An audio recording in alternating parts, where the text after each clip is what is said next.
The Kerala story को लेकर के उत्तर प्रदेश सरकार ने एक बड़ा फैसला लिया है। उत्तर प्रदेश और मध्य प्रदेश में the Kerala story tax free रहेगी। वहीं बंगाल और तमिलनाडु में द केरला स्टोरी को बैन कर दिया गया है। उसके सत्यता पर अब सवाल उठ रहे हैं, लेकिन सबसे बड़ा ये सवाल है कि जो केरला स्टोरी की जो हेडलाइन था या उसका जो टीजर था या जो पोस्टर था, उसमें कहा गया कि 32,000 हिंदू लड़कियों ने जो है एक तरह से धर्म बदल करके इस्लाम धर्म अपना लिया है। और ये भी कहा गया कि आईएस भी ज्वाइन किया गया है। लेकिन इसके पीछे का अगर आधार पूछा जाता है तो डायरेक्टर का जवाब क्या आता है, पहले आप सुन लीजिए। इनके जो डायरेक्टर हैं, जब ये सवाल पूछा गया कि आपके पास जो 32,000 का दावा आप कैसे कर रहे हैं कि 32,000 लड़कियां जो हैं हिंदू लड़कियां वो इस्लाम धर्म अपनाई हैं, उस पर सुदीप्तो यानी इनके जो डायरेक्टर हैं उनका कहना है कि साल 2010 में केरल के तत्कालीन मुख्यमंत्री ओमान चांडी ने विधानसभा के सामने एक रिपोर्ट रखी थी और उन्होंने कहा था कि हर साल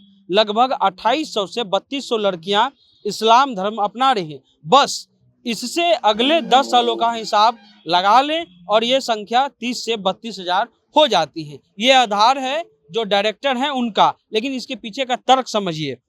वो कह रहे हैं कि 2010 में केरल के विधानसभा में वहां के मुख्यमंत्री यानी केरल के मुख्यमंत्री ने कहा था कि 2800 से 3200 लड़कियां जो है वो धर्मांतरण करवाई थी और इस्लाम धर्म अपना लिया था। और उसी के अनुसार हम अनुमान एक अनुपात निकाल लिए और हमने 32,000 का डेटा दे दिया। 3200 इंटू 10 साल यानी इंटू 10 से करेंगे तो हम 32,000 का डेटा दे दिए। लेकिन जब इसका फैक्ट चेक हुआ, जब ओमान चांडी के बयान को निकाला गया तो उसमें क्या कहते हैं ओमान चांडी, वो भी आप सुन लीजिए। असल में ओमान चांडी ने क्या कहा था वो जान लीजिए। द केरल स्टोरी के डायरेक्टर सुदीप्तो सेन ने दावा किया कि ओमान चांडी ने 2010 में विधानसभा में लड़कियों के धर्म परिवर्तन से जुड़ा बयान दिया था। लेकिन मीडिया रिपोर्ट्स के मुताबिक ओमान चांडी ने 2010 में नहीं बल्कि 25 जून 2012 को कोर्ट में इस मामले पर बयान दिया था। इंडिया टुडे की एक रिपोर्ट्स के अनुसार, यानी वो उनके जो डायरेक्टर हैं, द केरला स्टोरी के डायरेक्टर हैं, पहला झूठ उनका पकड़ा गया। पहला झूठ ये पकड़ा गया कि उन्होंने कहा कि वो 2010 के विधानसभा में बोले थे, लेकिन ये कोर्ट में बयान दिया गया ओमान चांडी के द्वारा। और उसमें ये वो नहीं कहते हैं कि उस पर पूरा बयान ये है इंडिया टुडे के अनुसार कि 25 जून को केरल के मुख्यमंत्री ओमान चांडी ने विधानसभा में बताया था कि 2006 से राज्य में 2667 लड़कियों ने इस्लाम धर्म अपनाया है। ओमान चांडी ने अपने बयान में ये नहीं बोला कि केरल में हर साल 2667 लड़कियां इस्लाम धर्म में परिवर्तन हुआ है। उन्होंने जो आंकड़ा दिया वो करीब 6.5 साल का था। यानी जो 2667 आंकड़ा दिया गया वो कितने साल का था? 6.5 साल का आंकड़ा था। लेकिन इसको मैनिपुलेट किया गया।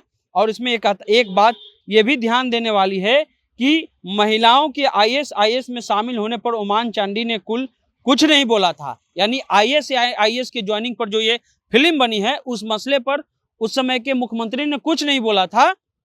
उसके अलावा सीधे शब्दों में कहें तो केरल में कुल 32,000 लड़कियों ने इस्लाम धर्म कबूल किया। इसका कोई प्रूफ नहीं है। इसकी सत्यता यह है इंडिया टुडे के अनुसार कि इसका कोई प्रमाण नहीं है कि 32,000 हिंदू लड़कियों ने इस्लाम धर्म अपनाया। ये हम नहीं कह रहे हैं, ये इंडिया टुडे का जो रिपोर्ट से उसके अनुसार। इसका स्क्रीनशॉट भी हम आपको अपने स्टोरी में लगा देंगे। अब एक चर्चा और होती है कि यहाँ पर बहुत सारा मामला जो है वहाँ इस्लाम धर्म में परिवर्तन करा करके जो है शादी करवाया जा रहा था। सबसे ताज़ा मामला जो है वो हादिया का मामला था, जिस पर पूरे देश में एक चर्चा चली। एनआईए की जांच हुई और एनआईए के जांच के बाद केरल के हाई कोर्ट ने यह फैसला दिया कि हादिया ने अपनी मर्जी से शादी की थी और वो अपने विवेक के अनुसार इसको जहां रहना है वो रह सकती है। यानी जो धर्म परिवर्तन का भी सवाल था, कई केस दर्ज किए गए, लेकिन जब इसकी जांच हुई तो उसमें भी कोई प्रामाणिकता निकल करके नहीं आई है। अब आते हैं राजनीतिक बयानबाजी की। प्रधानमंत्री ने कह दिया कि देखिए द केरल स्टोरी के नाम पर बहुत बड़ा बवाल मचा हुआ है और उन्होंने कई और बातें कही। लेकिन जब इसकी सच्चाई अगर आप जानते हैं तो इसमें निकल करके आ रहा है कि जो डायरेक्टर हैं उन्होंने एक अनुमानित आंकड़ा निकाल दिया और जो बयान जो आंकड़ा 2667 आंकड़ा 6 साल के अनुसार दिया गया था उसको 1 साल का मानते हैं और अपने अनुसार जो है वो 32,000 का पोस्टर जो है वो फिल्म में बनवा देते हैं। जब किरकिरी होती है तो वो वापस लेते हैं और उस 32,000 को निकाल करके जो है वो 3 लड़कियों की कहानी पर आते हैं। और उसके बाद जब एक आरटीआई हुआ, आरटीआई यानी राइट टू इंफॉर्मेशन हुआ, उसमें ये पूछा गया कि कितने लोग जो हैं वो सीरिया पहुंचे हैं, क्योंकि आईएसआईएस जो संगठन है वो सीरिया से ही चलता है, वहीं उसकी उत्पत्ति हुई थी।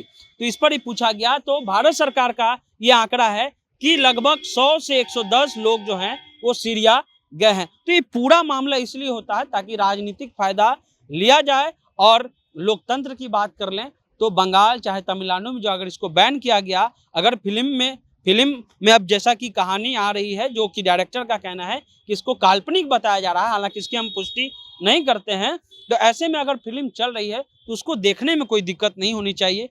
हाईकोर्ट का ये फैसला भी आया है, तमिलनाडु हाईकोर्ट का भी ये फैसला आया है कि फिल्म देखने में कोई दिक्कत नहीं है। लेकिन ऐसी सरकारें रोज क्यों करती हैं? याद कीजिए कि बीबीसी के डॉक्यूमेंट्री को बैन क्यों किया गया। इंदिरा गांधी के कार्यकाल में भी कई फिल्मों को बैन कर दिया गया था, कई पुस्तकें बैन हो जाती है। इसलिए बैन हो जाती हैं ताकि कुछ चीज़ें सच होती हैं, कुछ चीज़ें गलत होती हैं, लेकिन अगर कुछ चीज़ सच्चाई भी होती है तो मौजूदा जो लोकतंत्र है उनमें थोड़ी सी भी असहिष्णुता नहीं है। अगर सहिष्णुता रहती तो लोग जो हैं इस मसले को सुनते। लेकिन अगर इस तरह के डायरेक्टर, इससे पहले द कश्मीर फाइल, जिस पर बिना कोई तर्क और तथ्य के खबर बनाई गई, फिल्म बनाई गई, माफी चाहेंगे, उसको टैक्स फ्री किया गया। और जब यूट्यूब पे बात डालने की आई तो कहा गया कि नहीं हम यूट्यूब पे नहीं डालेंगे। अब ये कहानी जो द केरला स्टोरी है वो भी पूरी तरह से जो है नैरेटिव है, फेक स्टोरी है। फिलहाल आप जनता जंक्शन देख रहे हैं।